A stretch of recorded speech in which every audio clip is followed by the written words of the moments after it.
Okay, thank you everyone who called into the workshop. This is our January 25th workshop on compact housing and mixed-use housing in the San Joaquin Valley. I have a few more people still calling in, logging on right now. 1 second.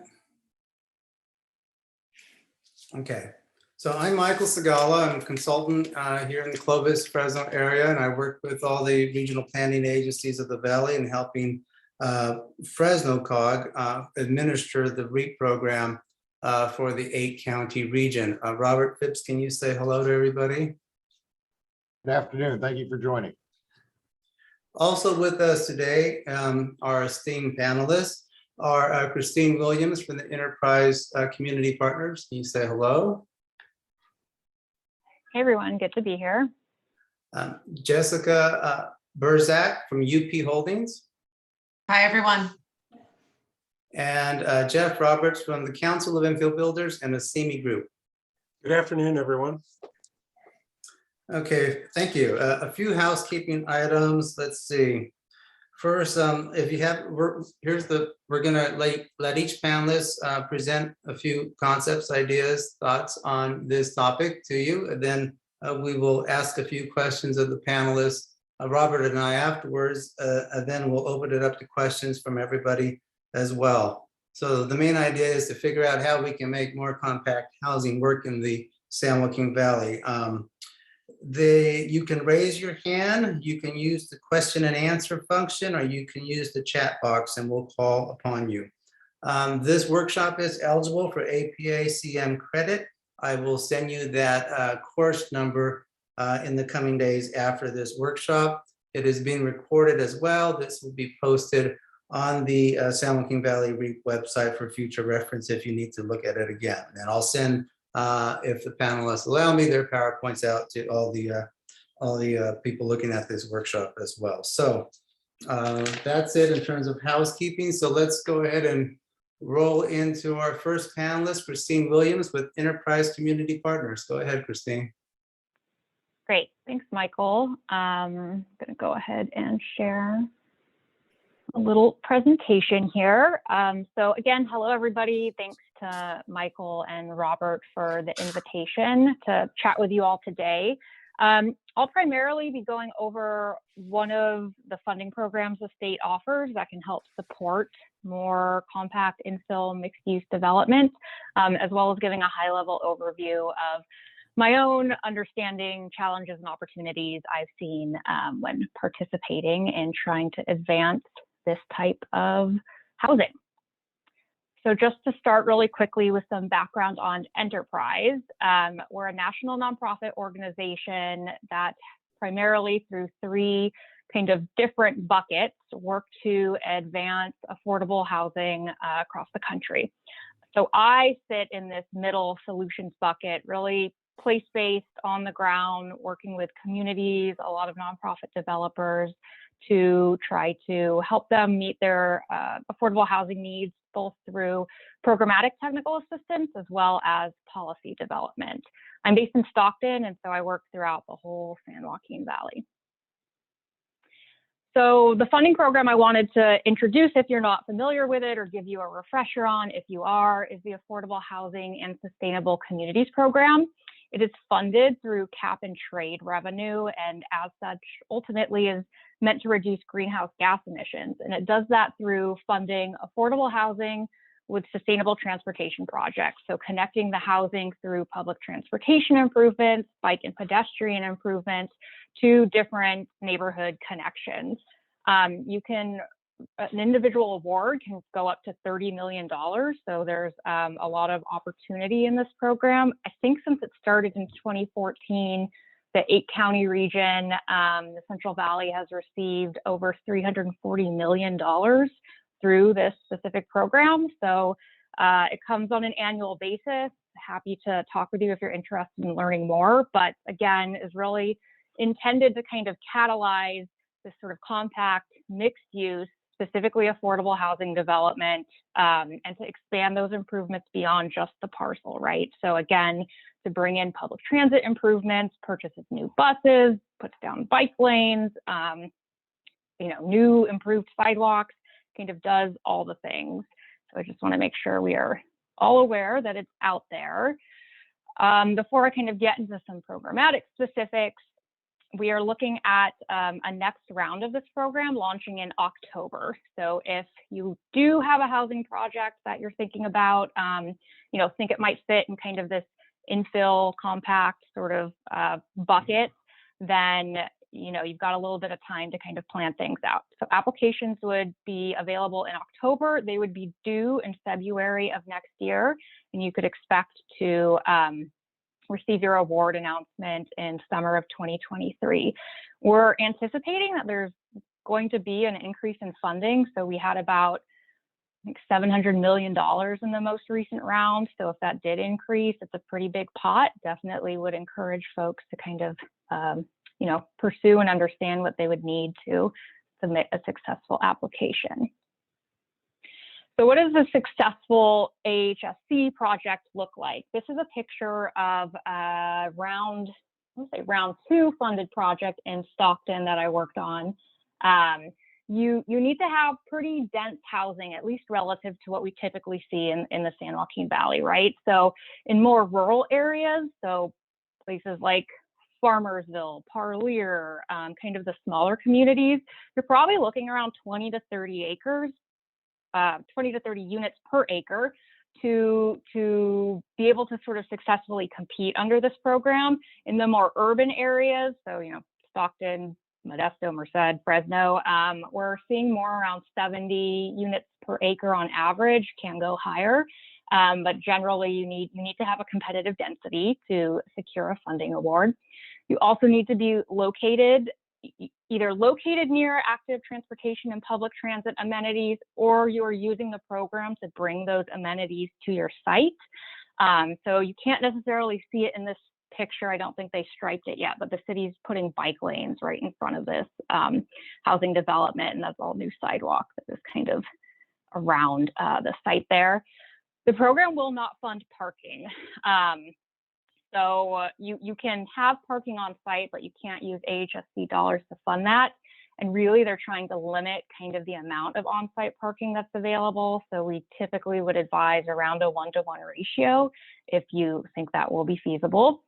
And then AHSC, as you might have picked up, you're kind of all the different components, right, that create a successful application really depends on the strength of your partnership. So developer needs to be in close contact with the public works department, with your COG or your MPO in the area, with your transit provider, to really create a holistic kind of vision that leads to a successful application.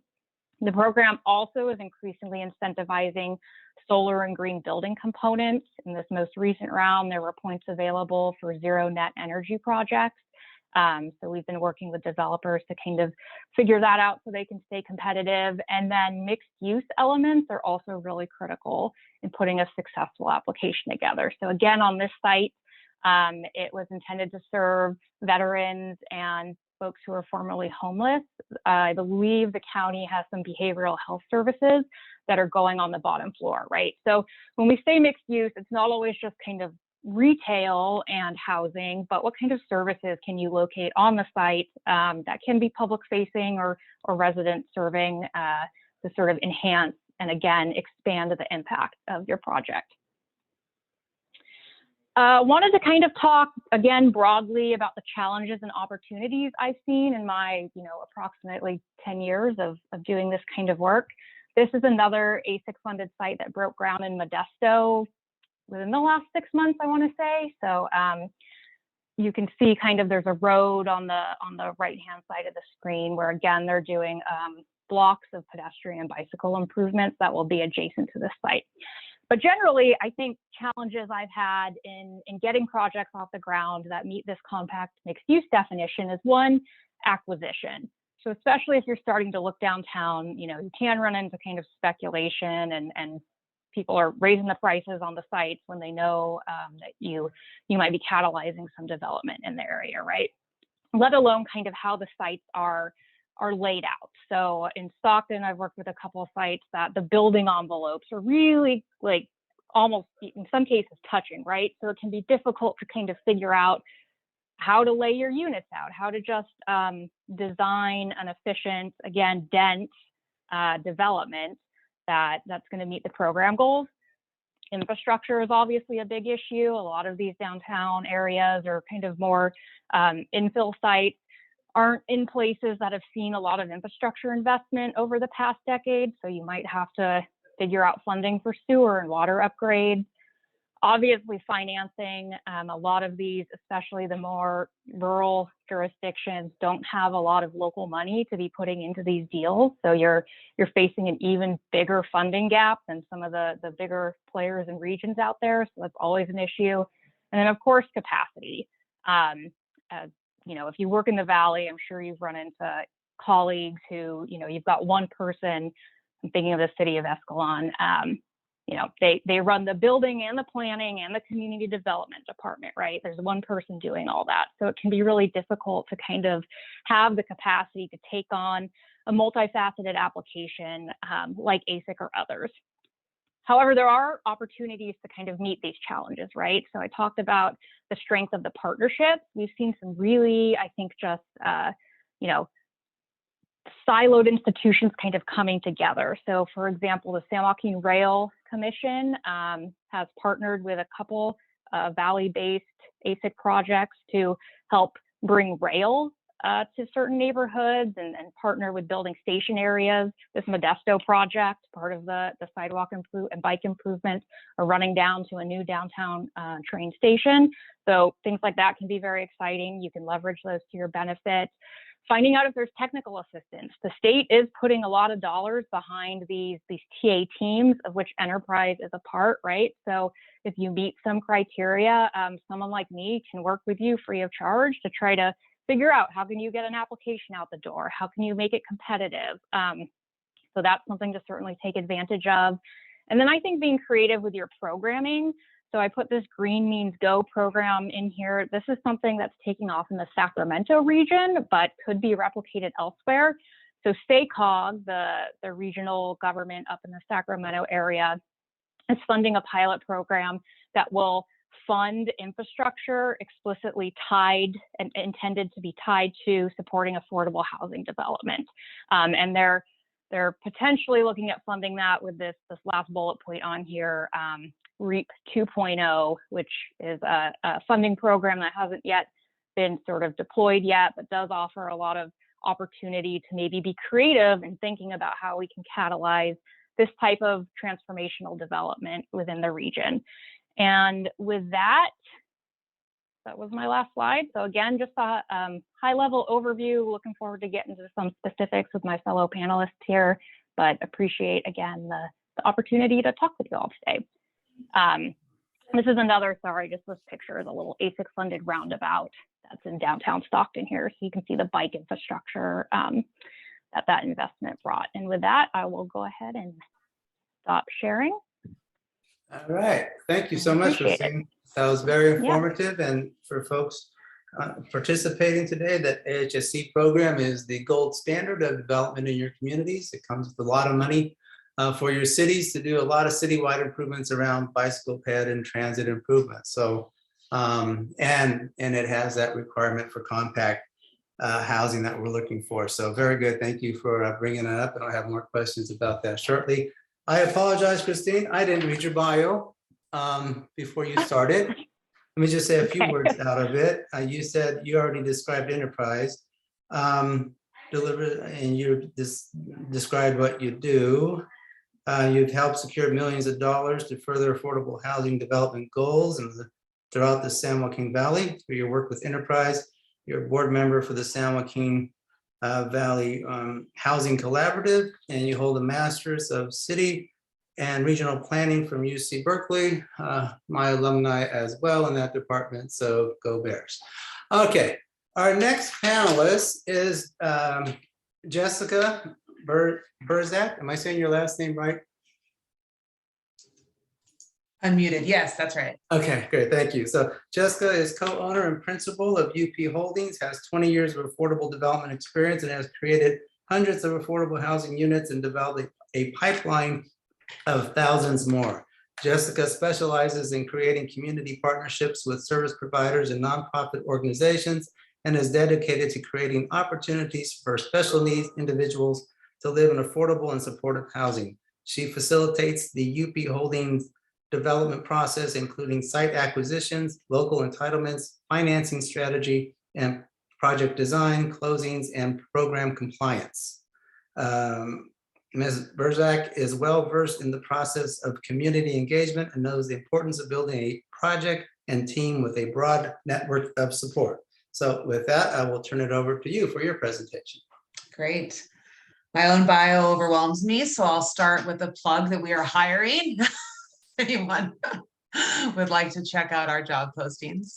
Hi, everyone. I see some friends in the group, so nice to see some familiar faces. I'm going to talk about two high-density infill projects that we've been working on. Can you see my screen now? Yeah, okay, that we've been working on. Both happen to be in Fresno. We work across the country. We've rooted ourselves in the Valley in California, so we're currently kind of Merced through Porterville. I see some Porterville people on the line. So some of this applies in lots of places, but I'm going to talk about two particular projects. If I can make my slides work. There we go.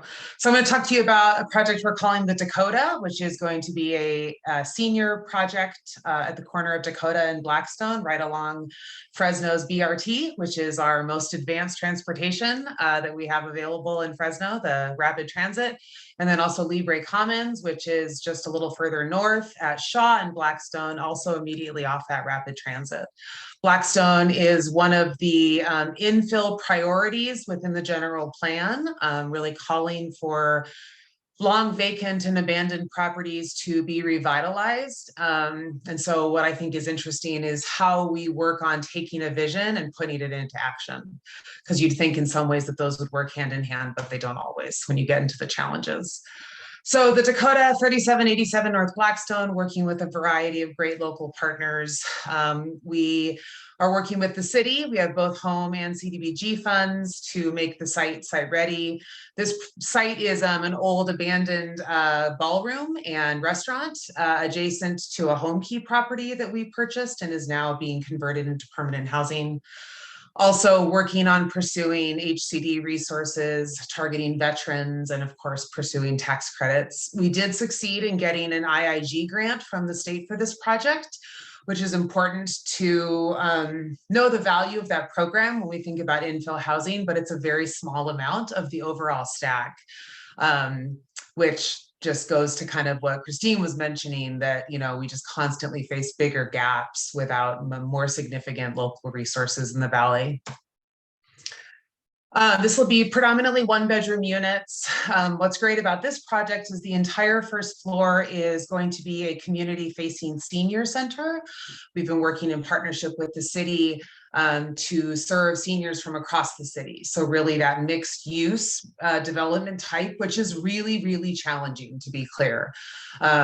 Housing investors don't really like mixed use, but everybody else wants mixed use because it's great for your cities. So as a developer, that puts you in a nearly impossible solution. We have many projects where we essentially have had to give away commercial space because the city mandated it as a mixed use goal.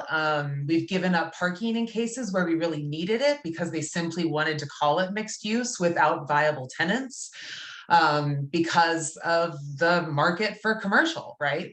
So in general, pushing on housing developers to create mixed use is really challenging, in particular with affordable housing resources. Having the city, obviously, with a community public-facing interest is different. And so we have some success in those kinds of partnerships, but it's still really challenging. And there's no easy solution on how to merge commercial and retail uses that I think we all agree is wonderful from the streetscape experience with the housing models that kind of exist for us. They also hurt things like AHSC applications because the goal is high density housing. And if we're dedicating space to commercial uses, that actually hurts us. So hopefully this project will secure some additional funding this year and be able to move forward. I will say the zoning intensity upgrades available to us both through the city of Fresno and some of the state legislation is what makes our planning even possible, to be able to take on a challenging site and mostly be working on funding challenges rather than entitlement challenges. Really is, I'd say, kind of like the entry point for developers to be interested in working on something like this. I think when you look at development, if there are too many challenges, you just move on to another site. So in terms of the planning idea, the idea that your general plan, your entitlements are streamlined in some way is the bare minimum of what we need to do to be able to really move forward on these kinds of projects.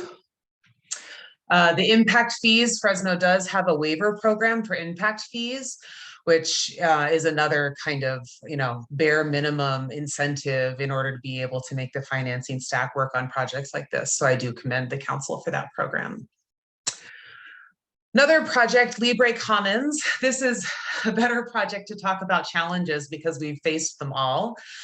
We worked closely with Christine. We had strong city support to pursue the AHSC program that Christine talked about, and we were not going to be competitive enough. It was too hard to compete as a large city against BART.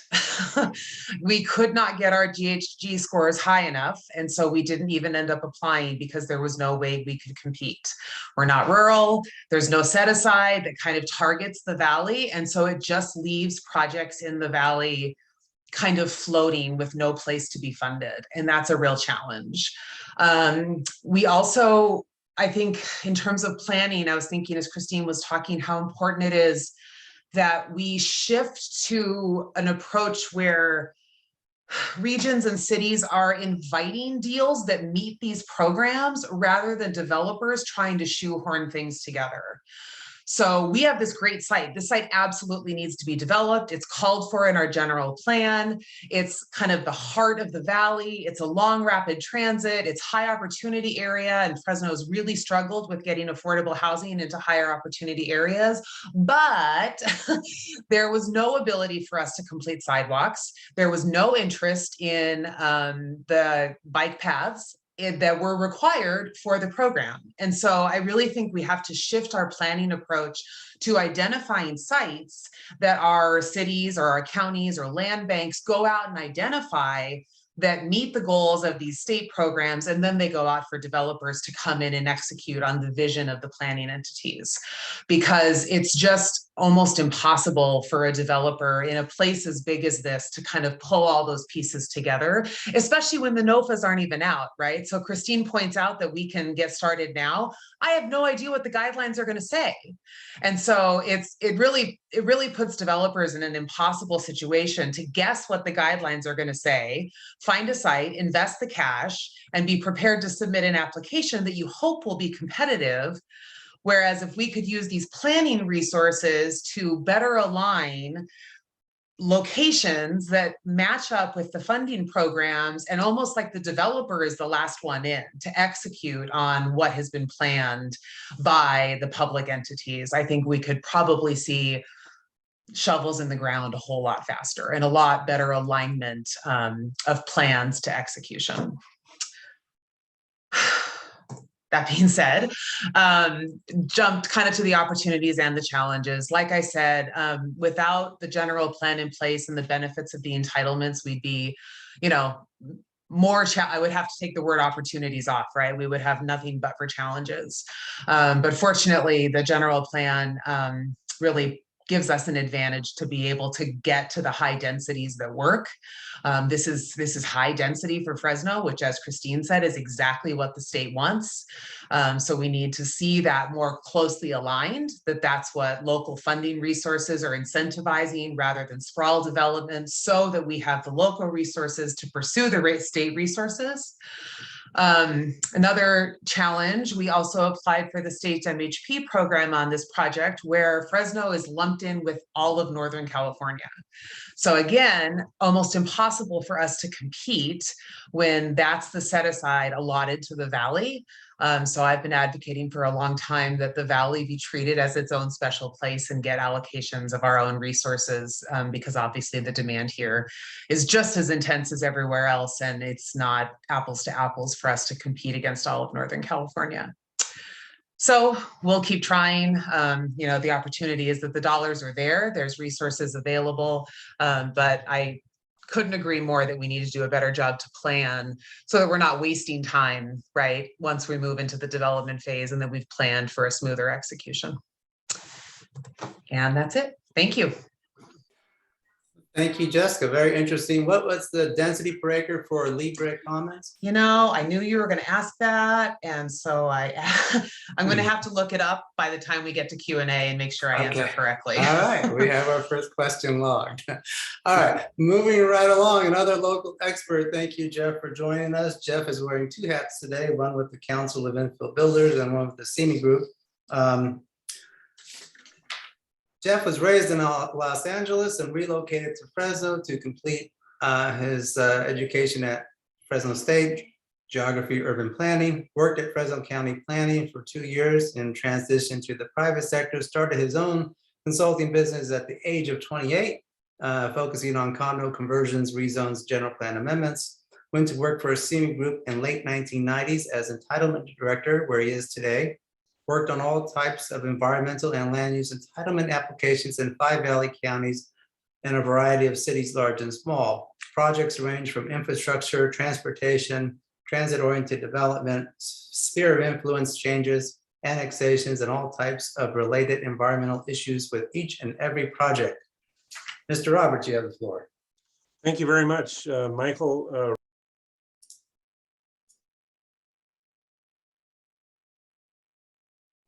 You went on mute, Jeff.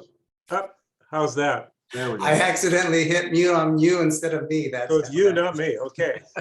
I'll start over. Thanks, Robert and Michael, for having me as part of this group today. I appreciate the opportunity to speak. We have quite a different twist on the infill opportunities than the previous speakers for a couple of reasons. Although Jessica's reminded me of some of my past experiences with projects in downtown. I'm part of the Infill Builders Council, but I can't say I've been an active member in the last few years during COVID. But there was a time when we were actively seeking funding from the state and looking at mixed use projects in downtown Fresno, primarily in downtown Clovis. Our company, the Acimi Group, does quite a variety of things, including large scale agriculture, large scale development, like subdivisions, master plan communities, and then a variety of smaller infill type projects that include some mixed use with office and residential, and then just straight residentials. But I like to say that the reason we're able to participate in so many different levels of development and activity is probably because of agriculture. Our involvement with ag in both the almond and pistachio worlds has created the income necessary to develop in these other areas. And it's worked fairly well for our company.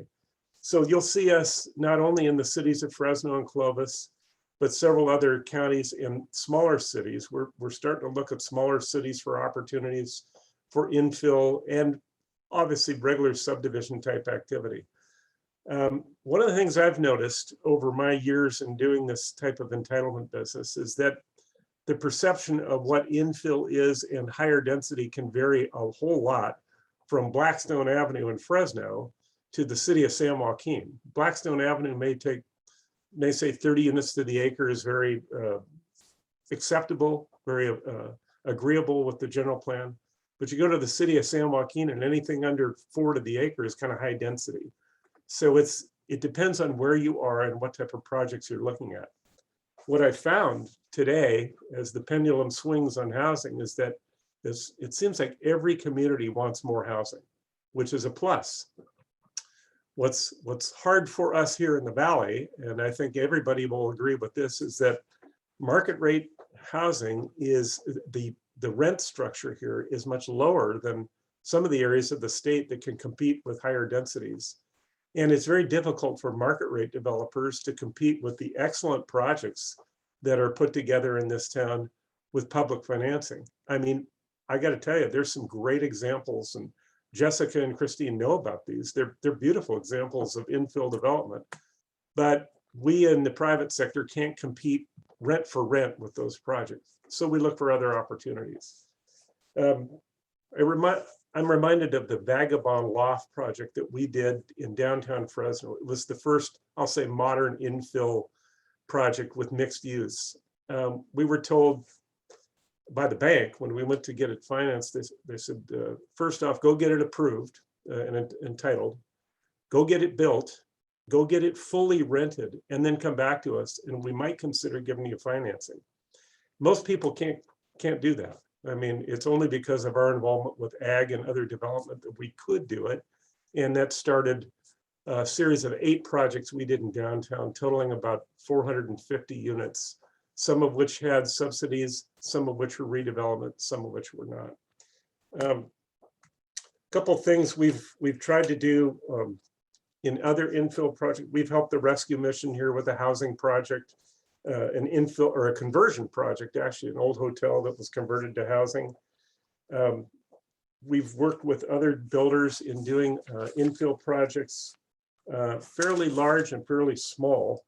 One of which I'm reminded of is it's about a 496 unit project that we did as part of our Copper River master plan project. And that, even though it was new development in a new area, it was a tough thing to get approved because of the density at the time and the scale of it.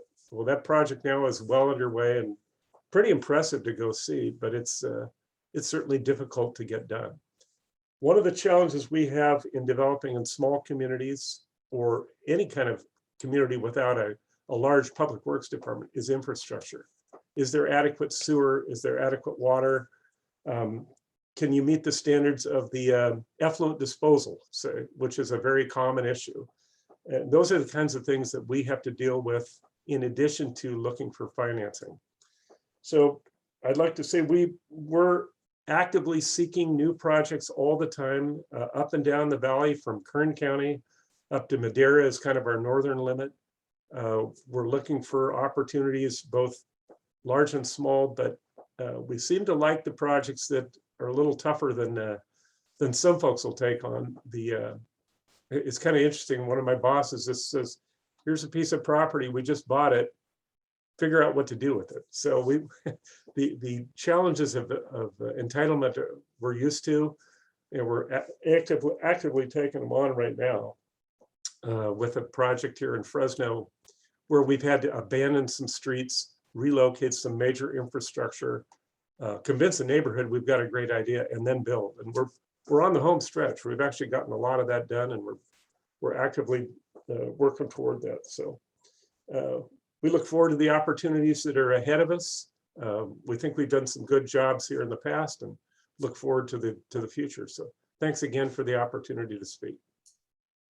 Thank you, Jeff. You guys have done a great job in downtown Fresno. Thanks. Housing would not look the same without you, so we appreciate all your work efforts there.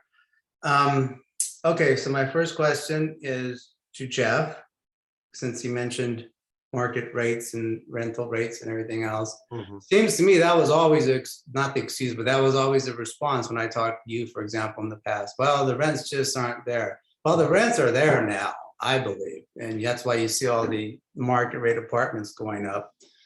Is that? But you see a lot of that in compact market rate in Fresno Clovis area. Is that region wide, or we just seen it locally? And why isn't it going into Sanger or other sort of neighboring communities? Because the rents are very high there too.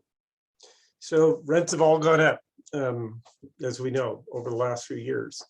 But so have costs, Michael. And so the supply chain issues and the cost of lumber and roofing and material that goes, copper, for instance, copper wiring, everything has gone up, and it's kind of offset the increase. The problem now is that we're facing, and I can use this real life example. One of the local builders here, the single family home builder, they've got 300 sets of windows sitting in a local supplier's warehouse because they can't get labor to build houses. And thank goodness they reserved those windows because they're really hard to get today, but there's 300 times 10 windows that aren't doing anything right now. And it's those kind of things that mean the costs are going up, that actually are going up faster than the rents are. In terms of multifamily, it takes years to put a project together today. As Jessica can tell you, or Christine can tell you, it takes a long time from inception of the idea to actually moving people in, and facing all the various issues, even if there wasn't supply chain issues and increased costs. So my opinion is the costs have gone up just as fast as the rents, maybe a little more. All right, well, that's an interesting perspective. Thank you. Jessica, you mentioned mixed use housing is hard to do in the affordable environment. And Christine as well, I thought AHSC sort of wanted to see mixed use when I read their guidelines in the past. What about mixed income? How often is that integrated into your projects? Because we always just see either a project's 100% affordable or is 100% not. And mixed income and like mixed use is what everybody wants. So where is that and why isn't it happening? Also extremely challenging. I think everyone does have a little bit of a different definition of mixed income. Within affordable housing, that means within affordable, it's mixed. I think you mean truly market rate, non-income restricted with affordable units. It's almost impossible to do that model. I literally underwrite a deal a month. Is there a way we could get this done? I'm just starting to see a couple programs that will let their dollars basically write down the rents on some of the units rather than, restricting the entire property. Again, investors, if you're using the tax credit program or bonds, do not want market rate housing. So it's really challenging to create truly mixed income. I think it's probably, well, I guess I'd be curious what Jeff would say. I would guess it's easier to do a market rate development and find some way to write down 10 to 20% of those units. That's what we see in cities where there's requirements for inclusionary housing, those kinds of models. That's easier. It's much harder for me to put 20 to 30% market rate in a predominantly affordable development. Yeah, you're not competitive for your public money when you do that. Well, and even with the growing rents, it doesn't offset the value of the affordable resources. I can't fill the gap with the mortgage, of what those 20, high-end market rate Fresno units are. It's not one-to-one. All right. Christine, did you want to add to that? So I think it gets a little nuanced, but the challenge for the Upholdings project in Fresno with the mixed use was trying to increase density, but not being able to, keep going up, right, in terms of how many stories. So when you lose an entire floor to mixed use acreage and you can't put units in there, there's a balancing act that has to be done, because ASIC does reward you in some sense for having truly publicly accessible mixed use components. But if you're working on a constrained site or you're working under a regulatory environment that's not going to let you increase your density and keep going up floors, or you can't afford it, right, because you're going to need to switch from wood to some type of podium built, there's a whole balancing act that has to happen.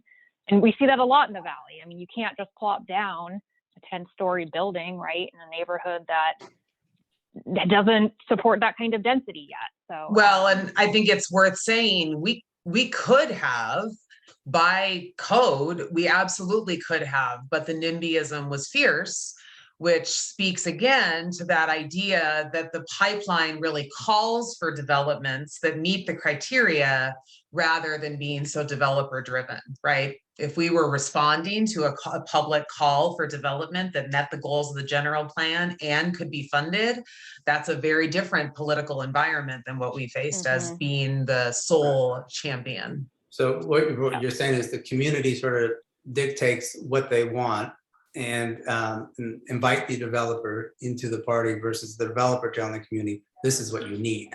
That's right. Well, Yeah. it's never one for one, right? It's never as Yeah. direct as that, but Yeah. yes. More or less. Very good.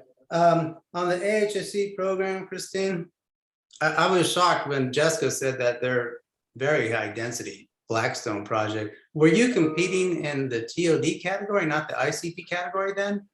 No, we were ICP, weren't You- we, Christine? They were ICP, but so this is where partnerships become really critical, right? Because ASIC is unique in that just having the housing site alone will not get you funded. You have to have the support of your local government, of your transit department, and a couple things we see in the San Joaquin Valley, right? So ASIC doesn't have a geographic set aside like some other funding programs. What they do is they look at the kind of transit you're adjacent to. And so if you're near rail, like in the Bay Area or with some of the heavier kind of light rail lines down in LA, you compete together. The vast majority of the state is not adjacent to rail, right? And so if you don't qualify as rural, then everybody else gets lumped together in kind of this more suburban-esque category. But the reality is, even the transit within that category in different communities is just vastly different. So FACTS, the local transit provider in Fresno, could not generate the ridership numbers that you might see in Oakland or in Sacramento or even in Stockton, right? And so there was a disadvantage there. And then it was also difficult to get the pedestrian improvements that the program needed for scoring purposes. So again, like there's this, as Jessica mentioned, I think you're responding to state programs that are trying to meet state priorities, but if those priorities don't align with kind of the local priorities, then there's a mismatch that happens. And developers are trying to kind of, I don't know, force that, right, to get a competitive application, and it doesn't always work out. So that is kind of, I think, sometimes a systemic issue we run into in the region. Yep. Another issue is local funding. I want to talk about that. That puts everybody at a disadvantage. Jeff's group was able to develop in downtown Fresno when there was local funding with redevelopment, and that worked out for them. And of course, they put a lot of their own equity in the deals too.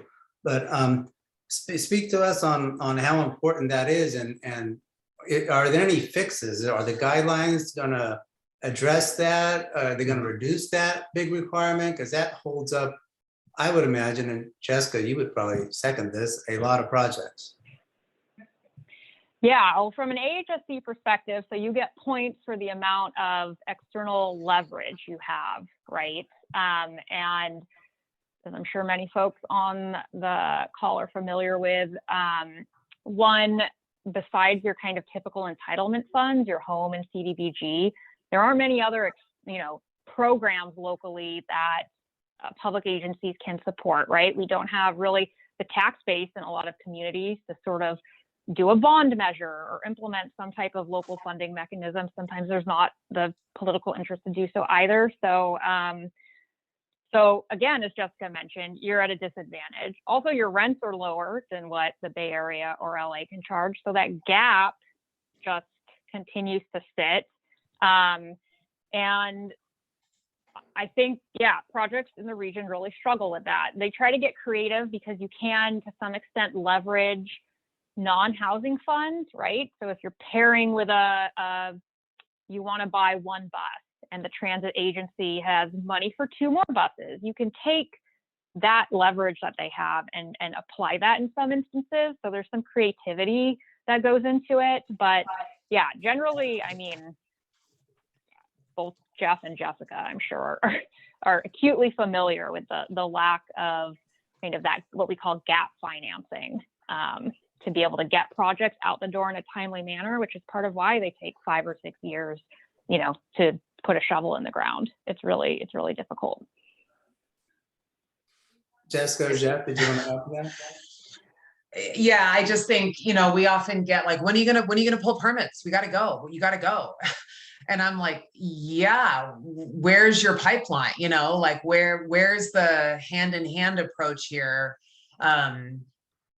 you know, everyone wants to kind of be last in, and it just makes this impossible cycle of filling the gap. I think the benefit of, I've always liked working in smaller regions. You know, I started in Chicago. I much prefer to work in small regions, small cities, because you actually can talk to the right people. So I think we have like unbelievable capacity to work together and line up these resources and plan, right? And just say, these meet our priorities. This site does, this site does. Let's line them up and secure them, right? And develop thousands of units. But we have some work to do to get to a point that we're working regionally in that kind of streamlined way. I'll add to the, we actually qualified for an HSC grant, housing grant years ago. It was when the early cycles were going on a project on Blackstone Avenue. And at that particular time, there was so much difference between the actual cost of putting this project together with, you know, we proposed to take debt funding, which triggered prevailing wage, which triggered this, which triggered that. By the time we got to work on the numbers, it just didn't make sense anymore. And we would have had to put so much funding in that it hardly made sense to do the project, and we didn't. We actually dropped off that. And I remember it was a disappointment to the folks at the state level, and certainly us and the city of Fresno, but it just didn't work for our type of model at that time. Mhm. Michael, I'm wondering, you and Robert, you folks are in charge of, you see a lot of things here with housing. Are there any, you know, with all these affordable, or excuse me, the ADUs, is there any kind of program put together to fund or stimulate ADUs as a housing source in the Funny you valley? should ask. We're actually in the process of developing that on a valley-wide basis, a sample ordinance and template. That is to say, plans, blueprints that can be used in theory on a valley-wide basis. That's part of this valley-wide package of deliverables, as is this workshop series. So yes, for anyone who wishes, any jurisdiction that wishes to avail itself, we will have that available. We don't know the extent to which that's going to be used, but the state also has a ADU calculator tool that it has been developing and is in the process of shopping to the various jurisdictions, and we're assisting with that as well to get the word out about the availability for that, what that can bring to the table in terms of helping with the RENA process. So a couple of different fronts, working on the ADU issue, a couple of different approaches to that.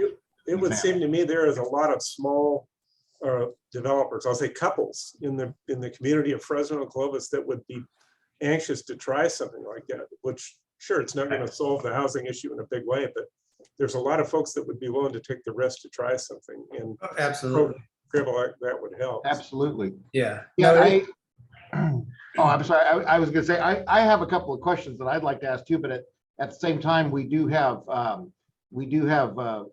least one question from our audience that I want to make sure that we get addressed. You may have seen it in the chat, which is how do you think that REAP 2.0 funds could potentially transform the viability of Valley projects in the AHSC program or similar type projects? So when you introduce REAP 2.0, for anyone who may not be aware of it, that's the shorthand term that everyone's using for the next round of funding in the part of the governor's budget package that is actually for implementation. So REAP 1.0 planning funds, REAP 2.0 potentially for implementation. How is that going to affect the mix, if you will? So Yeah, I can take a first stab at that. Thank you. I mean, obviously, we're still waiting at final guidelines, right, to be totally clear about what the program will fund. But something I think I have thought about, and I note Christine at SJCOG submitted this. So thinking about San Joaquin County, right, with a planned, you know, I think it was almost $1 billion planned in future rail investment to kind of connect the rail line out there to the Bay Area. You know, when Jessica mentioned, could communities use some type of funding or some mechanism to kind of do the planning ahead of time so that you have sites identified where you understand what you want and how they tie in to these potentially transit-rich neighborhoods that are coming, to sort of get that out of the way, right? So that people aren't so, or developers don't have to be so reactive to a funding opportunity, and rather there's a pipeline that gets set. The other thing that I've been thinking about with REAP is, you know, we don't talk about high-speed rail a lot and how that connects the kind of the massive amount of investment that's starting in our region, right? And are there conversations happening about what do those station area plans look like when they're fully executed? Are they allowing or inviting for you know, not just affordable development, but how are we doing that advanced planning that is really so critical, I think, to ensuring that everyone can benefit from this investment that's coming? So those are two things bumping around my head. I'll be interested to see sort of what they mean by implementation and whether that means you can fund actual developments or what does that look like, right? So staying tuned. And I don't know if my colleagues have thoughts here. Yeah, I agree. I noticed in the intro video, I saw it said REAP can't fund construction, but can it fund land banking, essentially? If that's considered a planning effort, to basically just augment what Christine said, if we could just kind of flip it and ensure that sites are secured in partnership with transit and all the other planning efforts that go together, so that you're just guaranteeing that the housing gets kind of put in with all the other planning efforts that are in place. I really think that is the fundamental way to kind of flip the way that the Valley is trying to deal with the housing problems. Yeah, absolutely. And those guidelines aren't out yet, just like the new HSE guidelines. So we'll wait and see what's in store, but hopefully it can address some of those pre-development topics you're raising, Jessica. Eric Von Berg asked, I guess he's asking about inclusionary housing, really, and an impact fee on market rate housing to support subsidized affordable housing in communities. Jessica thinks it's brilliant.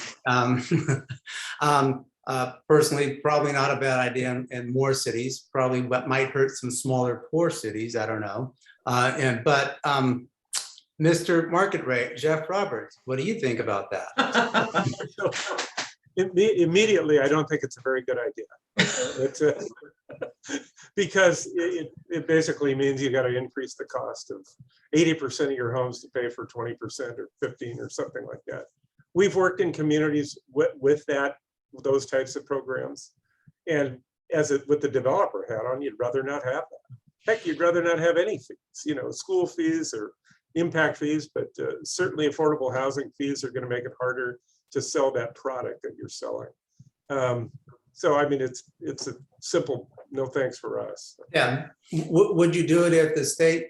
Would you do it on inclusionary, no fee? You had to provide the housing, and the state would subsidize those units through a over-the-counter program. Well, that's a little different.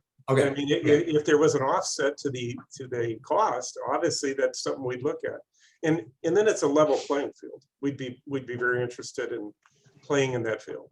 And to add, I mean, I do think it should be relative. I think it should be a scaled. My enthusiastic yes isn't a black and white program. I've worked in places where they have just like these flat fees that make no sense.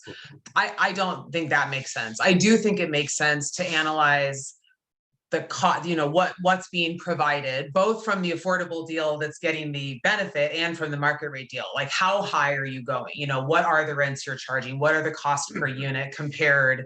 And I think it should all be scaled, because I agree it shouldn't be just a burden, right? But if you're providing like extreme luxury, high-end housing, I've seen successful models where it's more scaled, that can be balanced in a way that helps the overall community. Michael, one thing that you've got to remember here in this valley, you know, we're on a pretty flat plane, and if there is a policy or procedure in a certain community that doesn't meet with the developer interest, it's not too far to go to the next community and take a look at what they're offering or don't impose. So. Right, yeah, regional housing planning, yeah, you Right. raised that. Christine, thank you for addressing site planning around future high-speed rail stations. We haven't had those conversations, you are correct. They're kind of like done in a black box. And so we don't know what those are about. We have a couple minutes. I wanted to remind everybody that we, hopefully, COVID permitting, will have an in-person conference in May in Clovis, focusing on transportation and housing and a lot of things we talked about today. So keep that in mind, look out for those.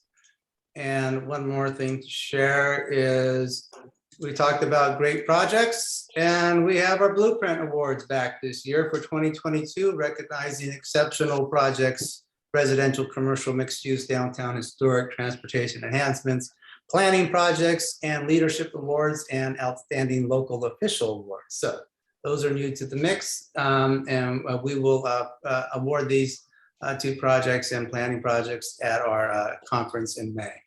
So Jessica, Christine, Jeff, if you don't feel appreciated anywhere else, at least you know we appreciate you. Right, absolutely. So look for those as well. I'll send those when we follow up.